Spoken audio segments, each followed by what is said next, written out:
அனைவருக்கும் வணக்கம். இன்னைக்கான வீடியோவில் நாம் எதை பற்றி தெரிஞ்சுக்க போகிறோம் அப்படின்னா BS6 வாகனங்களை எப்படி மெயின்டைன் பண்ணுவது அப்படிங்கிறத பற்றியும் முக்கியமான 8 காரணங்கள் மட்டும்தான். ஆனால் அதை தெரிஞ்சுக்கிறதுக்கு முன்னாடி என்ன செய்யணும் என்ன செய்யக்கூடாது அப்படிங்கிறதையும் தெரிஞ்சுக்கிறது ரொம்ப ரொம்ப அவசியம். ஏன்னா BS2 BS3 மாதிரி கிடையாது. BS6ல் என்ஜினுக்குன்னு நிறையா தனியாக சென்சார் இருக்குது, சைலன்சருக்குன்னு நிறையா சென்சார் இருக்குது. இதையெல்லாம் கண்காணிக்க ECM போர்டு இருக்குது. Engine technology plus silencer technology இது ரெண்டும் சேர்ந்தது தான் BS6 டெக்னாலஜி அப்படிங்கிறத தெரிஞ்சுக்குங்க. முதல்ல உங்கள் வண்டி டெஃபாயில் சிஸ்டம் உள்ள வண்டியா அப்படிங்கிறத தெரிஞ்சுக்குங்க. ஒரு சில BS6 வாகனங்களில் LNT அப்படின்னு சொல்லக்கூடிய லீனாக்ஸ் டெக்னாலஜியை பயன்படுத்தியிருக்காங்க. அந்த வண்டிகளுக்கெல்லாம் டெஃபாயில் ஊற்றுற சிஸ்டம் கிடையாது. முதல் விஷயம், டெஃபாயில் பெட்ரோல் பல்கில் ரீஃபில் பண்ணக்கூடாது. ஏன்னா ஒவ்வொரு கம்பெனியும் அவங்களோட அந்த இன்ஜினோட சிஸ்டத்துக்கு ஏற்றாப்புல தான் டெஃபாயிலோட குவான்டிட்டியை இது பண்ணுறாங்க. இப்போ டாடா கம்பெனி வண்டி வச்சுருந்தீங்க அப்படின்னா டாட்டாவோட டெஃபாயில் தான் நீங்கள் ஊற்றணும். அதே மாதிரி தான் இதர கம்பெனிகளும். ஏன்னா டெஃபாயில் அப்படின்னா என்னன்னு கேட்டிங்கன்னா விவசாயத்துக்கு பயன்படுத்தக்கூடிய யூரியாவை தான் லிக்விட் ஃபார்மில் பயன்படுத்துகிறாங்க. 70% தண்ணி 30% யூரியா இந்த ஃபார்மெட்டில் தான் இந்த டெஃபாயில் தயார் பண்ணுறாங்க. ஆனால் இது ஒவ்வொரு வாகன உற்பத்தியாளரும் வேறு வேறு அளவுகளில் பயன்படுத்துகிறாங்க. உதாரணமாக டாடா கம்பெனியோட டெஃபாயில் எடுத்துக்கிட்டோம்னா 65% தண்ணி 35% யூரியா பயன்படுத்தி டெஃபாயில் மேனுஃபேக்சர் பண்ணுறாங்க அப்படின்னு எடுத்துக்கிட்டால், மஹேந்திராவை பார்த்தோம்னா 70% தண்ணி 30% யூரியா பயன்படுத்தி டெஃபாயில் மேனுஃபேக்சர் பண்ணி யூஸ் பண்ணுறாங்க. ரெண்டுக்கும் பெரிய வித்தியாசம் இல்லை அப்படின்னாலும் கம்பெனி என்ன சொல்கிறாங்கன்னா அவங்களோட டெஃபாயில் தான் யூஸ் பண்ணணும் அப்படின்னு குறிப்பிட்றாங்க. எதுக்காக இப்படி சொல்கிறாங்கன்னா, இந்த டெஃப் டேங்க்குள்ளே இருக்கக்கூடிய டெஃபாயில் குவாலிட்டி சென்சாரு அந்தந்த பிராண்ட் நிர்ணயத்தபடி தான் இந்த டெஃபாயிலோட குவாலிட்டியை செக் பண்ணி ECM போர்டுக்கு சிக்னல் அனுப்பும். இதை நாம் எப்படி எளிதாக புரிஞ்சுக்கலாம்னா, பாலில் தண்ணி கலந்துருப்பதை தெரிஞ்சுக்கிறதுக்கு லாக்டோமீட்டர் பயன்படுத்துவாங்க.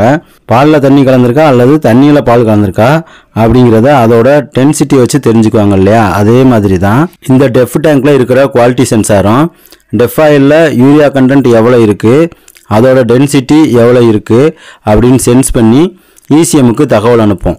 ஒருவேளை நாம் பல்கில் டெஃபாயில் ஃபுல் பண்ணும்போது இந்த டென்சிட்டி மாறுபடுவதற்கு சான்ஸ் இருக்குது. அதனால் என்ன ஆகும்னா உங்கள் டேஷ்போர்டில் டெஃப் எரர் அப்படின்னு வார்னிங் மெசேஜ் வரும், அல்லது புவர் கிரேட் டெஃப்னு வார்னிங் மெசேஜ் வரும். ECM போர்டு என்ன பண்ணும் அப்படின்னா, அடுத்து நீங்கள் வண்டியை எப்போ ஆஃப் பண்ணுறீங்களோ அப்போ இருந்து வண்டியை ஸ்டார்ட் பண்ண விடாது. இது உடனே நடக்காது. தொடர்ந்து நாம் எப்போவுமே பல்கில் டெஃபாயில் டாப்அப் பண்ணிக்கிட்டே இருந்தால் இந்த பிரச்சனை வர்றதுக்கு சான்ஸ் இருக்குது. ஆனால் எப்போவுமே பல்கில் டெஃபாயில் ஃபுல் பண்ணக்கூடாது அப்படிங்கிறத தெரிஞ்சுக்குங்க. ஏதோ அவசரத்துக்கு பெட்ரோல் பங்க்கில் டெஃபாயில் டாப்அப் பண்ணிக்கலாம், தப்பு இல்லை. அந்தந்த கம்பெனி பிராண்டு கொடுக்குற டெஃபாயில தான் யூஸ் பண்ணணும் அப்படிங்கிறத தெரிஞ்சுக்குங்க. டெஃபாயில் எப்போயுமே 3 பாயிண்ட்டுக்கு குறையாமல் பார்த்துக்குங்க. அடுத்ததாக ஒவ்வொரு 2000 கிலோமீட்டருக்கு ஒரு தடவையும் ரீஜென்ரேஷனை நாமளே மேனுவல் மோடு யூஸ் பண்ணி ரீஜென்ரேட் பண்ணிக்கணும். அது எப்படி பண்ணுறது அப்படிங்கிறத பற்றி டீட்டெயில்டாக வீடியோ நம்ம சேனல்லே இருக்குது, அதை பார்த்து தெரிஞ்சுக்குங்க. அடுத்ததாக கம்பெனி என்ன கிரேடு என்ஜின் ஆயில் யூஸ் பண்ண சொல்கிறாங்களோ அந்த கிரேடு தான் யூஸ் பண்ணணும். என்ஜின் ஆயில் லெவல் குறைஞ்சா கூட அதே கிரேடு உள்ள ஆயில் வாங்கி தான் டாப்அப் பண்ணணும் அப்படிங்கிறத தெரிஞ்சுக்குங்க. நாம் யூஸ் பண்ணுற என்ஜின் ஆயில் ப்ளஸ் டீசல் பொறுத்து தான் சைலன்சரில் கார்பன் டெபாசிட் ஆகுது. இந்த கார்பன் எரிக்கிறதுக்கு தான் ரீஜென்ரேஷன் அப்படிங்கிற ஃபார்முலாவை யூஸ் பண்ணுறாங்க. இதில் ஏதாவது தவறு நடக்கும் பட்சத்தில் அடிக்கடி ரீஜென்ரேஷன் பிரச்சனை வரும். அடுத்ததாக வண்டியில் ஏதாவது டெம்பரேச்சர் பிரச்சனை இருக்கும்போது தெர்மாஸ்டேட் வால்வை எடுத்து விட்டுறதோ ஒரு சில மெக்கானிக் அந்த மாதிரி பண்ணுவாங்க. அது மாதிரி செய்யவே கூடாது. ஏன்னா தெர்மாஸ்டேட் வால்வு பிரச்சனை இருந்தால் புதுசு தான் போடணுமே ஒழிய அதை கலட்டி தூர போடக்கூடாது அப்படிங்கிறத தெரிஞ்சுக்குங்க. ஏன்னா BS6ல் டெம்பரேச்சர் என்பது ரொம்ப ரொம்ப முக்கியம். அப்போ தான் ஆட்டோமேட்டிக் ரீஜென்ரேஷன் நடக்கும் அப்படிங்கிறத தெரிஞ்சுக்குங்க.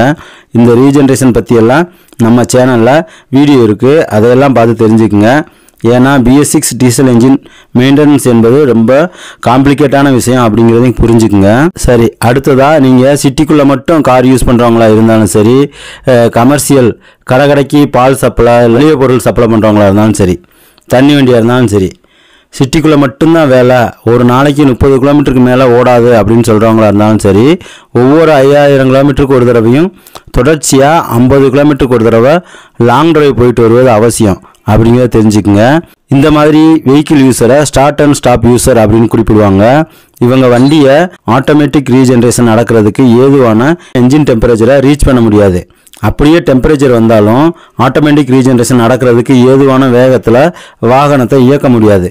அதாவது ஆட்டோமேட்டிக் ரீஜெனரேஷன் எப்போ நடக்கும்னா என்ஜின் தேவையான டெம்பரேச்சர் இருக்கும்போதும் ஒரு 50 to 70 km ஸ்பீடில் நாம் போகும்போது தான் நடக்கும். சிட்டிக்குள்ளே நம்மளால் அவ்வளோ வேகமாக போக முடியாது இல்லையா? அதனால் ஒரு 5000 கிலோமீட்டருக்கு ஒரு தடவை லாங் டிரைவ் போகணும் அப்படின்னு சொல்கிறேன்.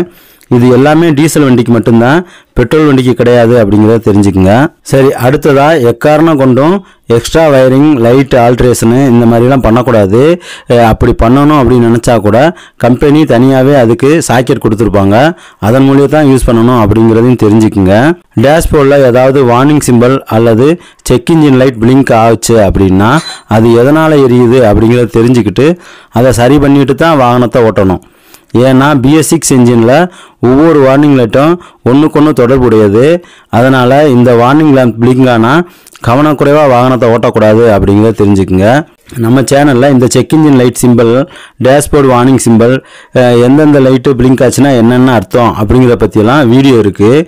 அதையெல்லாம் பார்த்து தெரிஞ்சுக்குங்க. லாஸ்ட்டாக வாகனத்தில் கொடுக்கப்பட்டிருக்க ஃபீஸ் அளவு என்னவோ அதே ஃபீஸை தான் யூஸ் பண்ணணும் அப்படிங்கிறத தெரிஞ்சுக்குங்க.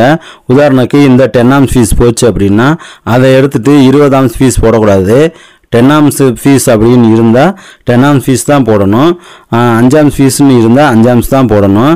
இந்த வயரை சுற்றி போடுறது இந்த மாதிரி எந்த ஒரு இதுவும் செய்யக்கூடாது அப்படிங்கிறத தெரிஞ்சுக்குங்க. அடுத்ததாக வண்டியை வெல்டிங் அடிக்கிறோம் அப்படின்னும் போது, ஆர்க் வெல்டு அடிக்கிறோம் அப்படின்னும் போது என்ன ஆகுன்னா 2 வயரையுமே கலட்டி விடணும் அப்படிங்கிறத தெரிஞ்சுக்குங்க. ரொம்ப நேரம் வெல்டிங் வேலை இருக்குது அப்படின்னா ECMோட கப்ளரையும் கழட்டி விடணும் அப்படிங்கிறதையும் தெரிஞ்சுக்குங்க. ஏன்னா சிலர் என்ன சொல்லுவாங்கன்னா வண்டியை ஸ்டார்ட் பண்ணி ஹெட்லைட்டை போட்டால் போதும் அப்படின்னு நினைப்பாங்க. ECM போர்டை பொறுத்த வரைக்கும் மில்லி வோல்ட்டில் இயங்கக்கூடிய பார்ட்ஸ் எல்லாம் இருக்குது. அதனால் நம்ம கரண்ட்டை டைரெக்டாக நம்ம வண்டியில் கொடுக்கும்போது என்ன ஆகும் அப்படின்னா ECM போர்டு வந்து பாதிப்படைகிறதுக்கு வாய்ப்பு இருக்குது. அதுக்கடுத்து பார்த்தீங்கன்னா பேட்டரியை வந்து ரொம்ப பெர்ஃபெக்டாக மெயின்டைன் பண்ணணும். இப்போ வண்டி ஸ்டார்ட் ஆகலை அப்படின்னா அந்த சப்போர்ட் பேட்டரி கொடுத்து 24 வோல்ட் கொடுத்து சில பேர் ஸ்டார்ட் பண்ணுவாங்க. அந்த மாதிரிலாம் ஸ்டார்ட் பண்ணவே கூடாது அப்படிங்கிறத தெரிஞ்சுக்கங்க. ஃபீஸ் வந்து எப்பயுமே அளவு கம்பெனி என்ன கொடுத்துருக்காங்களோ அந்த அளவு தான் யூஸ் பண்ணணும் அப்படிங்கிறத தெரிஞ்சுக்கங்க. பேட்டரி வந்து ரொம்ப ரொம்ப முக்கியம். பேட்டரி வந்து நீங்கள் விலை கம்மியாக கிடைக்குது அப்படின்றதுக்காக ஒரு லோக்கல் பிராண்டையோ இதையோ வாங்கி போட்டிங்க அப்படின்னா நிச்சயம் அது சென்சார்களுக்கு கிடைக்க வேண்டிய சிக்னலோ இல்லை அது கிடைக்க வேண்டிய ஆம்ஸோ ஏதோ ஒரு ரூபத்தில் உங்களுக்கு பிரச்சனையை தான் உண்டு பண்ணும் அப்படிங்கிறத தெரிஞ்சுக்குங்க. அவ்வளவுதான். மற்றபடி நாம் வழக்கமாக ஒரு நார்மலான வண்டியை எப்படி மெயின்டெனன்ஸ் பண்ணுவோமோ அதையெல்லாம் இந்த 8 காரணத்தோடு சேர்த்து மெயின்டெனன்ஸ் பண்ணணும் அப்படிங்கிறத தெரிஞ்சுக்குங்க. அதை பற்றி நம்ம சேனலில் கார் மெயின்டெனன்ஸ் பற்றியும் கமர்ஷியல் வெஹிக்கிள் மெயின்டெனன்ஸ் பற்றியும் தனித்தனியாக வீடியோ போட்டிருக்கோம். அதை பார்த்து கொஞ்சம் தெளிவாகிக்கோங்க.